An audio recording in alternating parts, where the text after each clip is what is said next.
nuestro primer video después casi un año que hacemos videos y podcast.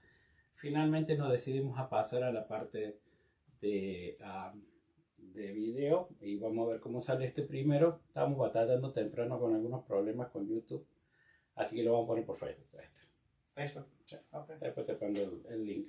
Ahí. Y la idea hoy día es hablar de Pablo, San Pablo. San Pablo. En la ortodoxia, San Pablo está muy unido a San Pedro. Uh-huh. Porque tiene algunas cosas muy... No, si bien no se llevaron bien, mueren el mismo año. Tradicionalmente. Tradicionalmente se considera que... O sea, tú sabes que la concordancia les encanta a los historiadores, dicen que muere el mismo año, el mismo día. No sé si es así. No sé, o sea... La única diferencia es que San Pedro, como no era un judío nomás común, lo mandan a crucificar. San Pedro pide que lo crucifiquen invertido para no ser como nuestro Señor. Y San Pablo, como era romano, lo decapitan con algo más, digamos, de prestigio, ¿no? Ese año romano, pobrecito. Entonces te vamos a decapitar. Te vamos a matar, pero te vamos a decapitar. Pero van muy unidos en la ortodoxia. Pero en esta clase esta vez, esta conversación, vamos a hablar de San Pablo y de lo que todo San Pablo significa para el cristianismo, ¿no? Yo tengo la teoría que sin San Pablo y el Espíritu Santo no hubiera pasado nada. Si no hubiera estado el Pentecostés y San Pablo, hermano, no estaríamos acá ninguno. Sí. Entonces, es alguien con mucho peso. Bueno, ¿de dónde sale San Pablo? Bueno, muy buena pregunta. Primero, para empezar, no voy a usar el libro de Hechos para hablar de Pablo. Ok. Porque el libro de Hechos no es un libro que podemos decir que es algo histórico de Pablo. Es más, hay partes de Hechos que se contradicen con cosas que dijo Pablo, especialmente sobre lo que pasó, su testimonio de cuando tuvo la experiencia de Cristo. No son iguales. De lo que escribió él y de lo que escribió el autor de Hechos. Y no nomás eso, pero ¿qué hace después de que tiene su experiencia de Cristo? En Hechos dice que va a Jerusalén y se ve con uno de los discípulos, pero cuando él escribe personalmente de su experiencia, no va hasta Jerusalén después de la experiencia, hasta años después. Así es que se contradice por eso, y no para que no se molesten, a Hechos no me voy a respaldar mucho de Pablo. Sí. Ok, si sacamos Hechos, ¿de dónde podemos investigar entonces a Pablo? No más de sus cartas. Solamente de sus cartas. Solamente. Sí hay más escrituras, pero no son escritos por él. Son escritos por personas que o eran estudiantes de él o oyeron de él también y escribieron escrituras. Hay un libro de Hechos de Pablo también y Thecla, que había una seguidora de él que ese libro de Hechos de Pablo y Thecla habla de las aventuras de ellos, de los dos. Muy interesante, pero no escrito por Pablo. Así es que sus cartas, y el problema con eso es que no más de las cartas que tradicionalmente fueron escritos por Pablo, que están en el Nuevo Testamento, no más 7 son escritos por él. De lo que podemos decir por seguro. Solo 7 son escritas de las 14, creo, si recuerdo bien. Por ahí. Son 14. Yo sabía que 13 se consideraban, solamente uno se decía que era falta, así que me está sacando la mitad de las cartas de Pablo. Sí, de lo que sabemos por seguro. Hay unas hay unos que dicen que sí o no, y luego unos que por seguro, como la carta a los hebreos. La carta a los hebreos. Sí. Por seguro no. Sí. Y eso es una de las cartas que me molestan mucho, que si yo tuviera decisión lo sacaría del Nuevo Testamento. Pero... Bueno, pasa como con el libro de Job, que yo estoy estudiando ahora y resulta que todo el prólogo se hizo después de que se hizo el libro. O sea, te queda como que adaptaron, ¿viste? Agarraron como para cuadrarlo, digamos. Y aparentemente con San Pablo pasa lo mismo también. Mucho. Ahora, lo que digo yo, una de las cosas que veo que es más importante estudiar Pablo, bueno, lo más importante para uno que es cristiano, en mi opinión, que debe de estudiar es el dónde viene la tradición de San Pablo.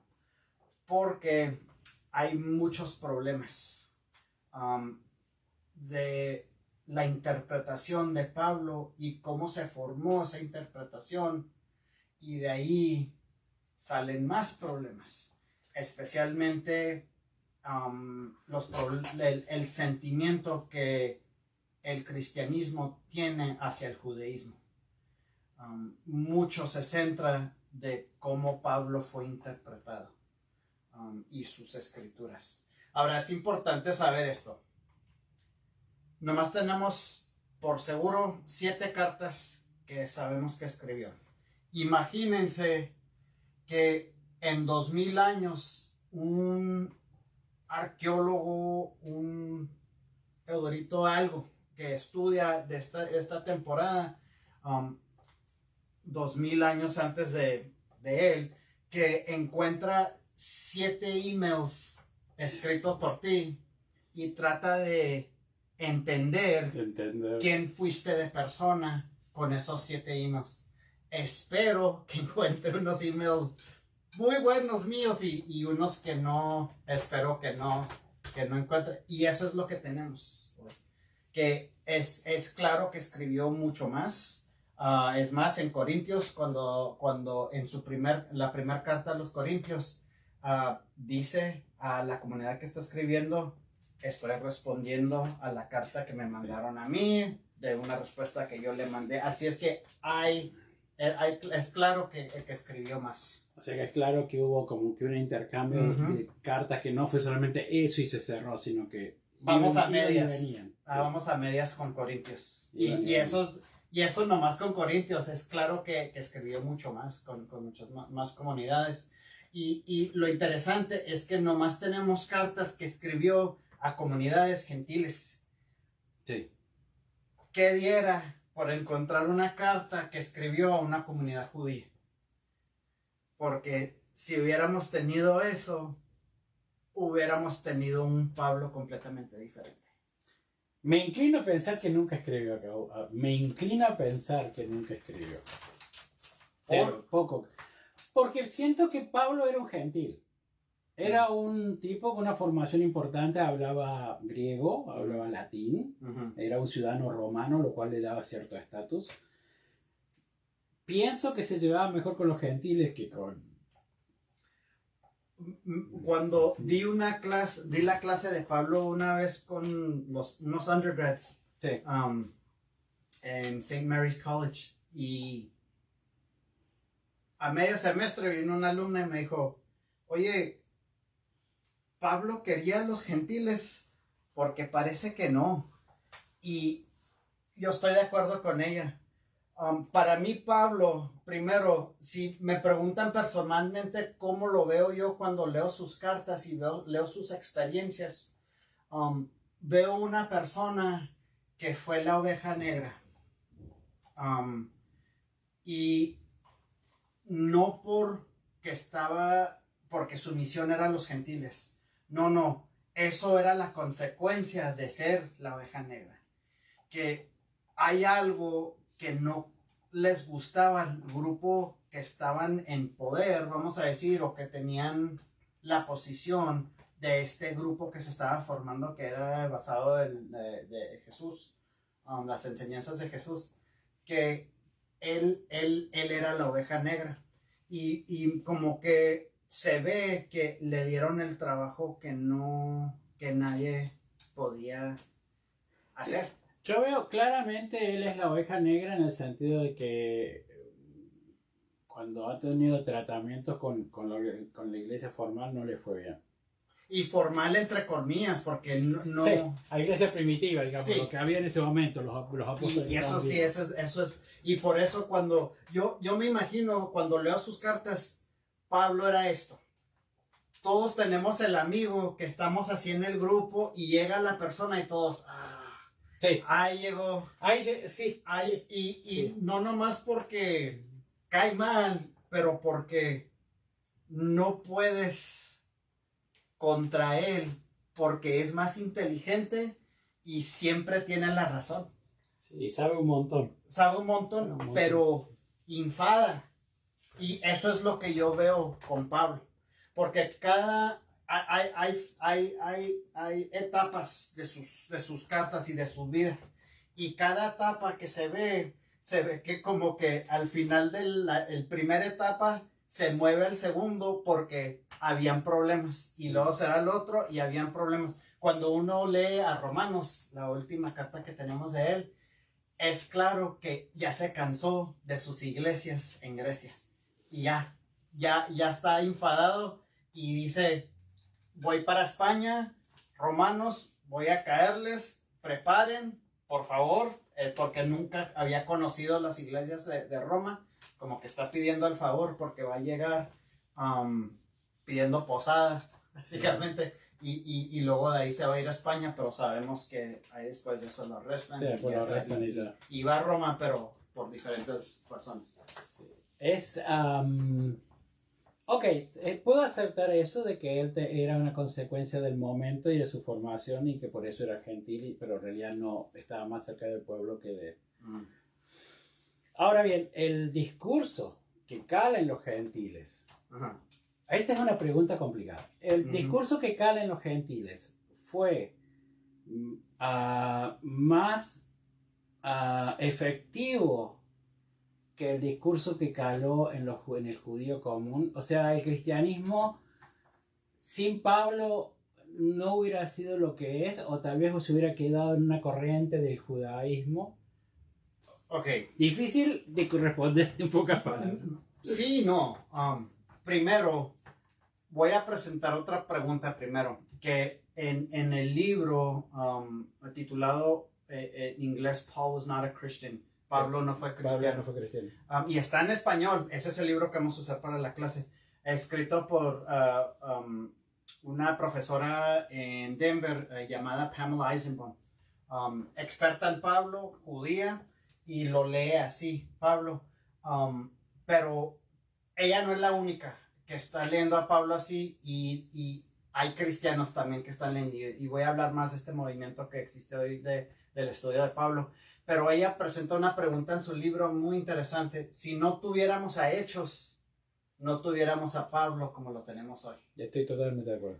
Tuviéramos un Pablo judío, sí. Porque en Hechos es donde vemos un Pablo que se afloja, que se suelta del judaísmo a cierta parte, pero otra vez Hechos era escrito probablemente por el mismo autor que escribió a Lucas, sí. Al Evangelio de Lucas, y era gentil, probablemente un gentil que era estudiante de Pablo, y claramente el gentil está tratando de enseñar que Pablo también iba por esos rumbos. O sea que le dio como más perfil, digamos, más sí, profile, como quien dice. De ese camino. Ahora, aquí es donde está el problema. Empieza con Agustín. Cuando Agustín interpreta lo que está hablando Pablo, especialmente en Romanos, lo aplica como algo que está pasando Agustín mismo. Y en Romanos se aparece como que Pablo está peleando con su judaísmo. El problema es que Pablo está usando un tipo de escribir griego común que hoy en nuestro tiempo no sabemos. Lo que le llama speech and character. Así está usando un personaje, Pablo, y está hablando por ese personaje. O sea, Pablo está escribiendo como que si él fuera un gentil para enseñarle al gentil lo que él está haciendo mal. ¿Me explico? Sí, sí. Así es que Pablo no está hablando de que él está batallando con el judaísmo y cómo está batallando con la ley, entre comillas. No, está hablando de, mira, gentil, esto es lo que estoy viendo que ustedes están haciendo cuando se tratan de meter al judaísmo y luego empiezan a batallar con la ley cuando eso no tienen que ser ustedes. Lo que eso vio Agustín fue que Pablo estaba batallando, no supo de esa manera que estaba usando, ese estilo que estaba usando Pablo, tratando de enseñarle a los gentiles que no se metan con la cultura judía, eso no les pertenece.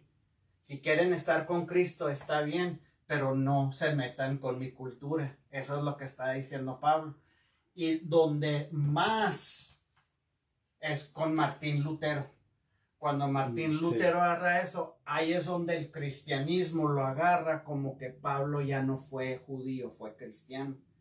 Y ahí se convierte en algo completamente diferente, especialmente porque Martín Lutero no quería a los judíos para nada. No, claro. Bueno, hiciste el tema cultural. Hay una pregunta esta.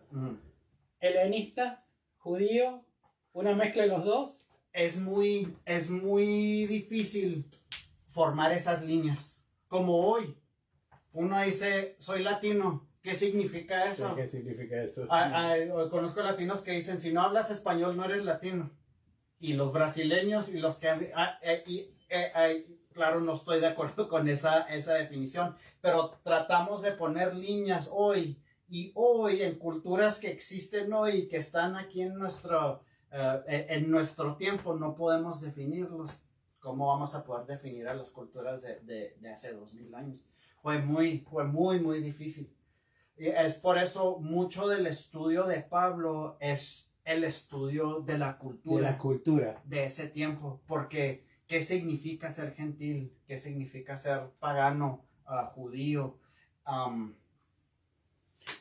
Ok, ¿tú crees que Pablo es una construcción, o sea, o en realidad existió y a la hora que llegó a Hechos, como tú dices, le sumaron cosas que en realidad eran reflejo de lo que estaban pasando en las comunidades gentiles? O sea, no es... El Pablo que tenemos no es exactamente el Pablo que vivió, como quien dice. Exactamente, especialmente de Hechos, y no nomás de eso, porque va de Hechos, y luego Agustín, y luego Martín Lutero, y ahora tenemos hoy que Pablo es la persona que fue el cristiano. Sí, el primer cristiano, sí. Y para nada. Y por eso hoy hay un nuevo movimiento en el estudio de Pablo que se llama Nuevas Perspectivas, traducido New Perspectives, que está tratando de entender a Pablo en su situación y contexto judío. Y eso viene en los 60 se escribió un artículo, un profesor experto de Pablo que se llamaba Christopher Stendhal. Muy importante ese artículo porque él fue el primero que dijo, miren lo que pasó con Agustín y Lutero. Nuestro entendimiento de Pablo es basado de nuestros contextos, y nuestros contextos siempre va a venir y nos va a influenciar cómo estamos leyendo a Pablo. Sí. Y eso ya no nomás para Pablo, es el todo estudio bíblico, sí, que entendemos ahora de nuestro contexto siempre va a influenciar. Así es que nunca vamos a tener la interpretación pura o nomás porque dice la Biblia es lo que dice, no. Siempre va a venir esa fue mi pelea el año pasado con mi profesor de teología, Horacio, respecto a que tú lees la teología desde tu interpretación cultural y del momento histórico. Y siempre va a ser una teoría, porque tú no va a venir Dios a decirte no, estás equivocado, una teoría. Pero sí, y me imagino en todos estos movimientos de las iglesias primitivas, pero especialmente Pablo, que es tan fuerte dentro de la historia de la iglesia.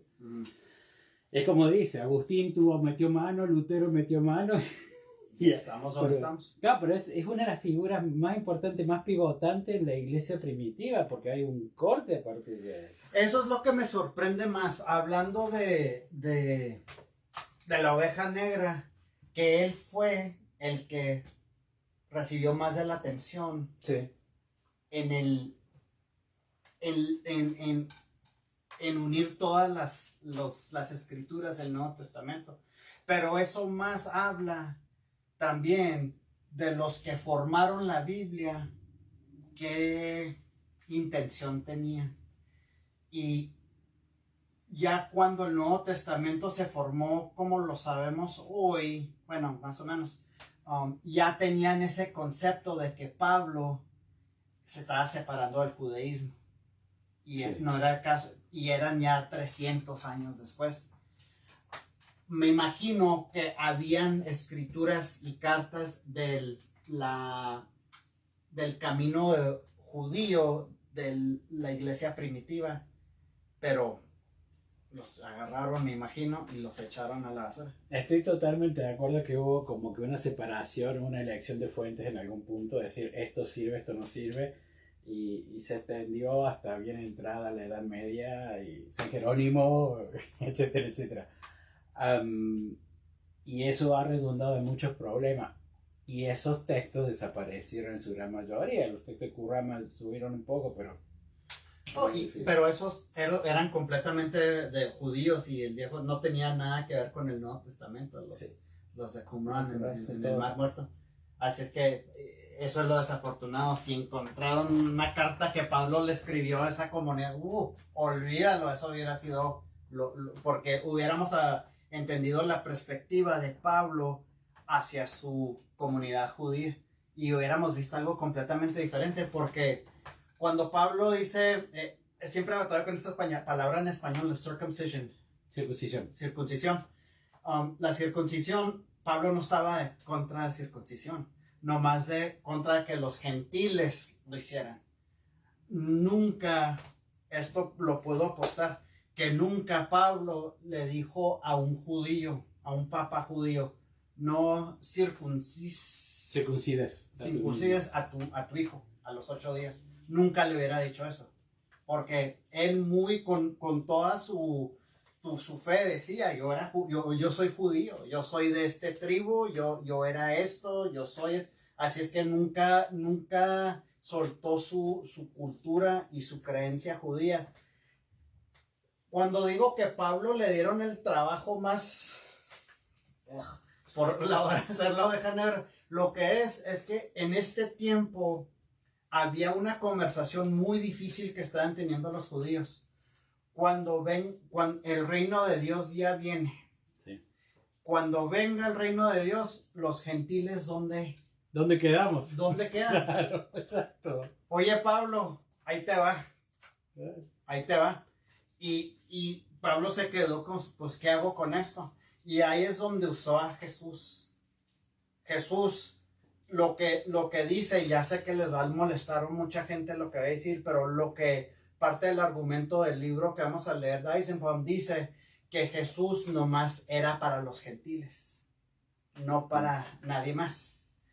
Porque para Pablo, Jesús y su muerte era la manera como los gentiles van a ser admitidos al reino de Dios en el final. Nada más. Wow. Y eso ya sé que es muy difícil de aceptar, pero también tenemos que acordarnos que Pablo, cuando estaba escribiendo sus cartas en el primer siglo, él pensaba que ya el fin del mundo estaba pasando. Sí. Ya estaban en el proceso. Sí. Sí, en todo momento él habla como si ya esto fue el final. Está en el final. Estamos en el final, arreglo ahora. Tanto que le dice a la gente, no se casen, no tengan hijos. Sí. ¿Cómo va a seguir el movimiento? ¿Qué importa? Ya va a pasar nunca habla de niños, nunca habla de... Porque no es algo que... Una partecita habla de niños cuando dice que hay un gentil que se está casando con uno que ya está en el camino, un creyente que lo trae para también la familia, lo pueden poner en el camino. Esa es la única vez que habla de niños, porque él no le interesa eso, porque ya se va a acabar el mundo de todos modos. Ya estamos en el proceso. Y se muere, que no pasó nada. Y la iglesia de Pablo es la iglesia de Jesús, pero no es la iglesia de los judíos. Digamos, aclaremos, la visión de la iglesia que tenía Pablo. Ajá. Tú dices, y yo también considero que era la oveja negra y que no se llevaba bien con los judíos por una cuestión de que envidia, pero las visiones. Te lo voy a responder creo más difícil aquí. No tenía visión de la iglesia porque la iglesia no era algo en ese tiempo. Era nomás la palabra eclesía en griego, un conjunto. Eso era la palabra nomás para la gente que se juntaba a celebrar para Jesús. Pero todo esto para él era judaísmo, o más bien preparación para la venida del reino. De una manera judío de ese tiempo. El concepto de que la iglesia ya era un concepto, una entidad, algo ya viviente y independiente, es cuando llegamos a cartas como Efesios, a Timoteo, sí, que empieza a hablar de estructuras. Ese era mi punto, sí. Eso no era Pablo. Pablo nunca hablaba de estructuras de la iglesia. No le importaba eso también.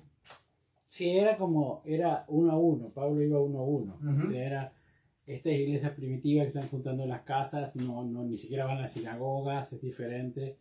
Y creo que nunca se imaginó la iglesia a 20, 30, 40 años. Él hacía lo que tenía que hacer hoy. Porque ya se iba, me imagino que si le decías en 30 años así va a ser la iglesia, no porque creía. Jesús va a venir, ¿cómo? Claro. Eso es falso, todo eso me imagino. También nos tenemos que acordar que uso la palabra judaísmo en el tiempo de Pablo, pero la palabra que debo de usar es judaísmos, porque no había nomás un judaísmo. Sí, esa era otra. Habían tantas diferentes maneras de pensar que él nomás era otra manera de pensar. Y también la creencia en Jesús era otra manera de pensar en este tipo de judaísmo. Era todo judaísmo. Me imagino hoy como si uno dice soy seguidor de Cristo o soy cristiano. Eso se puede decir, claro, muchas cosas. Sí, claro. Te identifica con cierta forma de ver la vida, con cierta forma de creer también, ¿verdad? Sí, y luego hay cristianos que dicen, esos otros no son cristianos, o sí son, y ahí se van peleando. Es 10 millones de flavor, 10 millones de opiniones diferentes sobre cómo salvarnos, así que sí, esa es la otra. Es muy difícil. Tal vez en el tiempo del judaísmo no había tantas. Había, pero no tantas. En el tiempo de Jesús sí. En el tiempo era de todo tipo de manera de pensar. Todo tipo de manera. Y en la creencia de Jesús era otra. Y también adentro de la creencia de Jesús, ese grupo también tenían sus opiniones. Sí, de hecho. Sí, de hecho.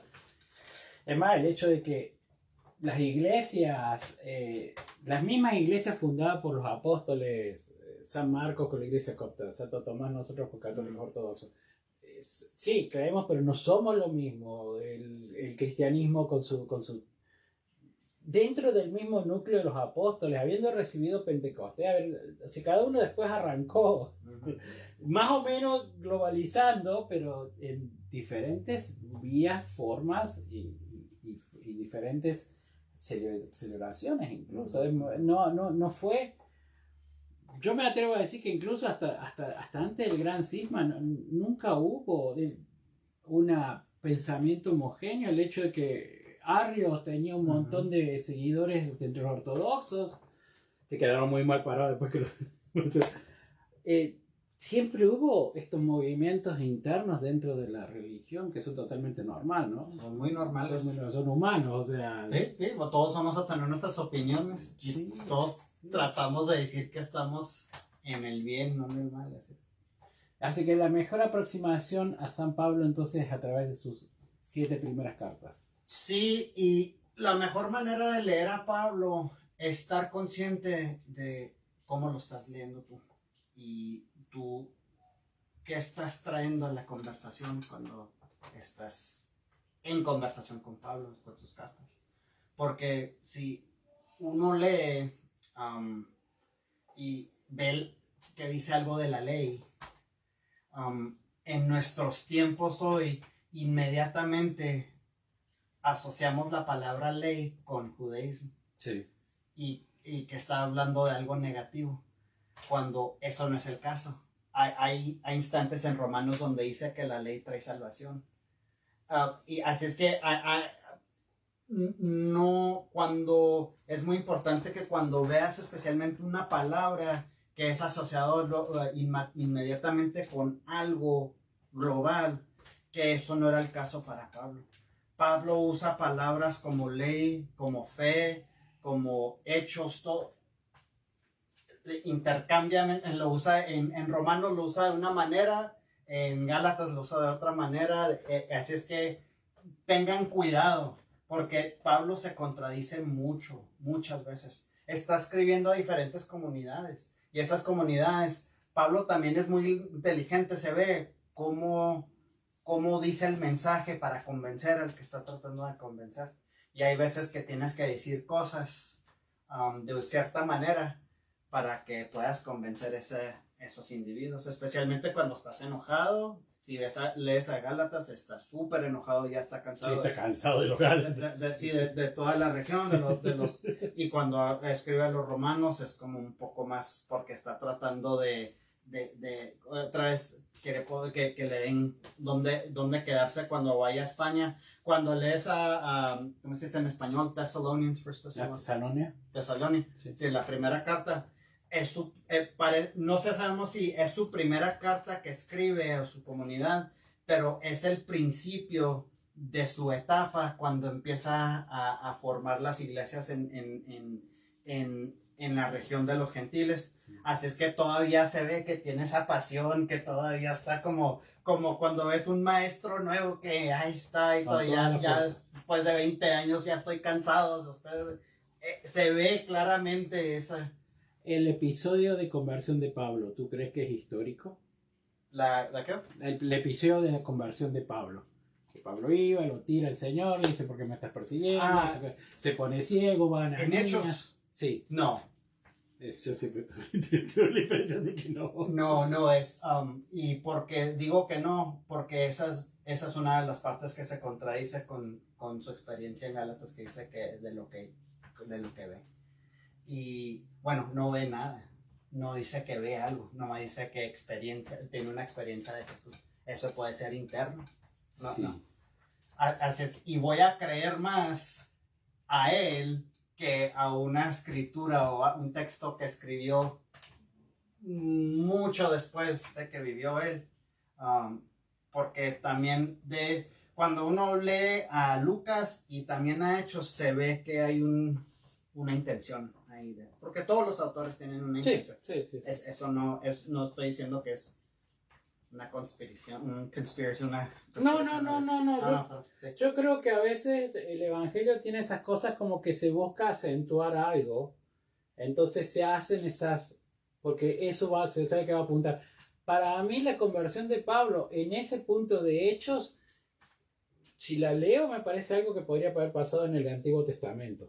Uh-huh. O sea, Dios viene y se te presenta como a Moisés con la zarza ardiente, todo ese tipo de cosas. Esa representación no me parece no digo que no vaya a pasar, por Dios, por favor, el Espíritu Santo se mueve a cualquier lado, pero siento que no encaja dentro de cómo Jesús manejaba las cosas. Uh-huh. No necesitaba hacer eso. Uh-huh. Podía hacer una conversión en su corazón. Uh-huh. Llevó 3 tipos al monte de la transfiguración y les cambió. O sea, siempre tuve mis dudas si eso era históricamente de esa manera. Sí, por supuesto, entiendo que debe haber habido una conversión, porque el tipo se dedicaba a matar judíos y de repente para el otro lado. Uh-huh. Entiendo por qué el judaísmo estaba por la iglesia primitiva, no lo quería muy cerca, imagínate, o sea.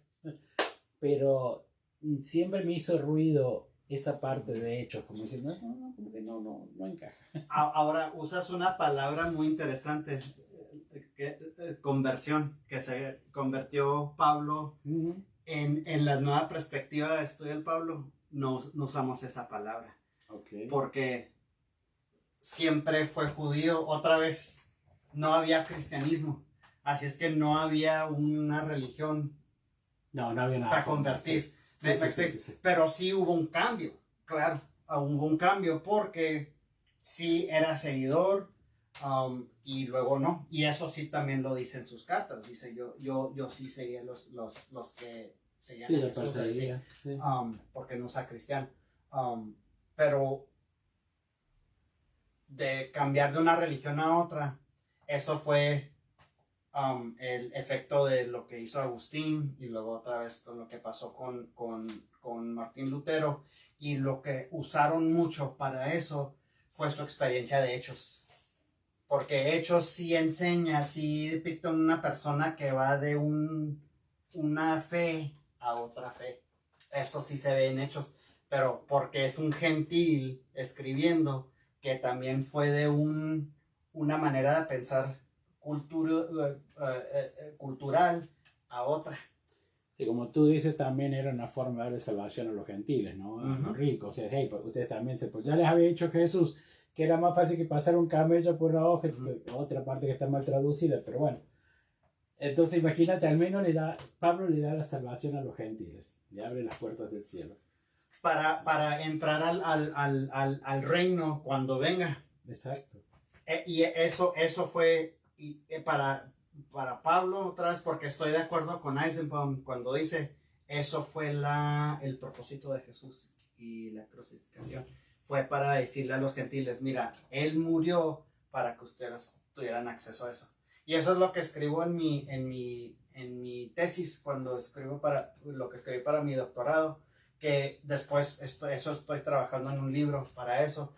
Es hablando de que la muerte de Jesús, Pablo usó como un hecho de purificación, porque estar en la presencia de Dios, uno tiene que estar ritualmente purificado. Y los gentiles no eran parte de esas reglas, porque eran gentiles. Pero ahora tenemos a gentiles que tienen la puerta abierta. Ahora el reino de Dios. ¿Han cambiado las reglas o no? Parece que sí. Y si cambiaron, tenemos que ver, bueno, como un gentil que ha hecho algo que trae esa impureza, ¿cómo se quita para que puedan tener acceso a lo sagrado? Ahora, lo que causa impureza para Pablo es muy diferente a lo que causa impureza de lo que dice Levítico. Lo que dice Levítico, sí. Como que cambiaron las cosas, y eso era común en ese tiempo. No es ahora los fluidos de la conversación que tuvimos y tocando los muertos. Animales, sí. Y si tienes algo en la piel, un problema en la piel, eso ya no es más idolatría y prácticas sexuales no permitidos. ¿Homosexualismo? En parte, no como lo entendemos hoy, pero es que en el tiempo en el primer siglo, muchos estereotípicos era parte de identificación. Y para los gentiles, parte de los estereotípicos de los gentiles es que practicaban idolatría y que estaban haciendo cosas sexuales que los judíos no tocaban. Claro. Porque hay también otra impureza, pero esa es moral. Como la idolatría, hechos sexuales inapropiados y luego derramar sangre, o sea, asesinato de animal o de humano, pero eso nunca habla Pablo, nunca, bueno, no así directamente podemos decir, pero de idolatría y lo sexual sí, porque eso era lo estereotípico de un gentil. ¿De dónde viene? ¿Quién lo forma? ¿Quién forma qué? A Pablo. O sea, me refiero, él era judío, tenía una buena formación para un judío de su tiempo, pero después el contacto con los restos de los apóstoles es mínimo, pero de repente le empieza a predicar y aparentemente y a escribir, y tiene mucha influencia y sabe un montón. Es como que tuviera un conocimiento bastante avanzado. Sí, de griego se ve que de cómo escribir en griego tenía muy buen conocimiento. No, pero no solo eso, sino Del Torah. no, de la doctrina de la iglesia, de las primeras, es como que él va formando las primeras doctrinas.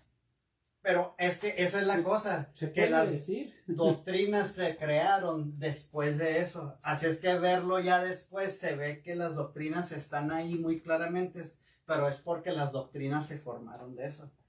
No había doctrina en ese tiempo. Sí, pues no había nada y de repente sale Pablo hablando como, wow, esto es así y no de esta manera, esto es así y no de esta manera.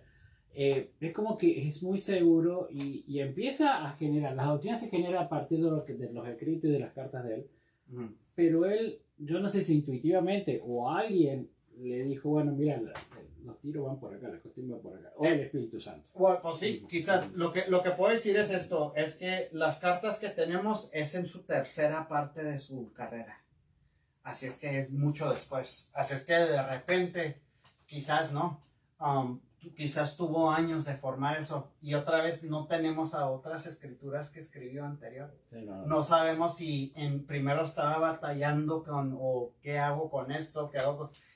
Esto es ya después de como 10 años de estar en el trabajo. Así es que tuvo todo ese tiempo de pensar y no hay duda que era muy inteligente, que sabía cómo formar un argumento.